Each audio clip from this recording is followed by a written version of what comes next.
Kembali lagi di Apa Kabar Indonesia Pagi, menarik nih. Memang kalau sudah gagal pertama ya jangan akhirnya menyerah gitu ya. Berkaca dari pengalaman. Mentalnya harus kuat banget. Jangan mental tempe gitu ya Pak ya. Kita ini ya masih mental tempe kayaknya. Tapi kalau Pak Tani kabarnya sempat rugi 38 miliar rupiah. Ya. Ini akhirnya udah rugi banyak tapi kok masih mau bangkit lagi. Nolnya banyak loh Pak itu Pak. Ya. Jadi sejujurnya saya tahun 2008 bangkrut 38 miliar. Waktu itu saya punya rumah sakit Sehat Insani di Riau, punya properti dan beberapa apotek klinik dan kebun sawit. Jadi bangkrut itu hal biasa. Jadi memang yang dibutuhkan seorang entrepreneur adalah mental. Mental berani mengawali dan mental untuk selalu membekali diri. Jadi kalau sudah mau jadi pengusaha, sekali lagi yang dibangun pertama kali mental, kedua intelektual. Atau karakter dan kapasitas. Tanpa itu nggak bisa, karena kedua-duanya ini kalau nggak bisa dipercaya, jangan jadi pengusaha. Karena syarat mutlak jadi pengusaha itu harus bisa dipercaya. Ya, syarat untuk bisa dipercaya dua itu tadi, bermental bagus, berkarakter bagus, bermoralitas bagus. Karena saya bukan orang pintar begitu. Jadi waktu saya bangkrut 38 miliar, tepatnya 14 tahun yang lalu lah, 13 tahun yang lalu. Ya saya ini alhamdulillah sudah berkali lipatnya lah balik ya. Itu karena saya segera menguasai diri. Kalau ketika bangkrut, jadi kalau sahabat petani, adik-adik kaula muda kalau bangkrut, enggak usah takut, enggak usah buat stres, pusing pasti. Karena itu memang, ya kalau kita punya harga diri, kehormatan pasti pusing. Tapi tidak boleh, kita tidak boleh larut. Pertama, harus kuasai diri. Kedua, cinta pekat kepada Tuhan. Ketiga, konsolidasi bisnis. Keempat, buat strategi bisnis baru. Terakhir, pandai-pandai dengan para orang pandai. Pinter-pinter mengelola para orang udah bisa jadi mentor bisnis saya nih nanti. Ya, boleh.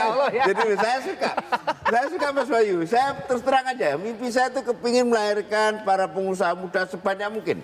Amin. Saya apalagi dengan Bapak Legend Doni Munardo, ketum kami, punya fokus target terukur untuk melahirkan para pengusaha itu, wah saya respect sekali. Oke, amin. Saya senang sekali. Karena memang masalah bangsa kita ini, mohon maaf ya, kekurangan 2% lagi kali jumlah penduduk pengusaha kita. 5,5 juta orang lagi. Itu yang dicita-citakan oleh Pak Tani. Tapi kita bicara seorang pengusaha juga kan pasti ada kontribusi ya tentu ya.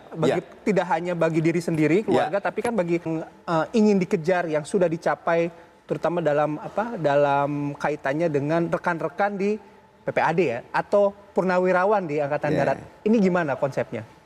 Kalau saya gini ya, pengusaha harus memenuhi dua asas, menambah laba dan menambah manfaat.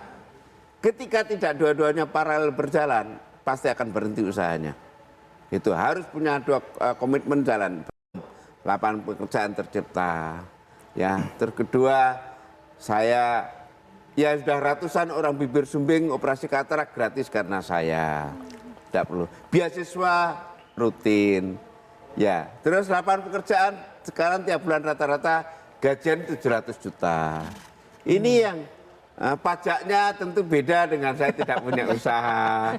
Ya kan gitu, devisa karena sawit untuk diekspor tentu juga jadi devisa. Ini terus kedua, dampak imbas ke masyarakat sekitar saya yang dulunya nggak ada warung, nggak ada toko.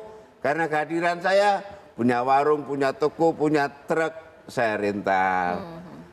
Kos-kosan, jadi ada tempat kosnya karyawan saya. Kurang lebih gitu Mas Bayu, Mbak Rati ya. Jadi lapangan pekerjaan dan juga membantu perekonomian ya. Tidak hanya satu keluarga, mungkin sudah banyak keluarga ya Pak Tani ya pastinya. Ada banyak. Dan saya punya komitmen menerapkan strategi BINTER, pembinaan teritorial. Sekali lagi Pak Tani, Pak Haryanto juga atas sharing pagi hari ini. Mudah-mudahan ini bisa menjadi inspirasi bagi kita semua juga, membawakan berkah dan juga kontribusi terutama bagi bangsa dan negara kita. Oke, makasih Pak Haryanto, terima kasih.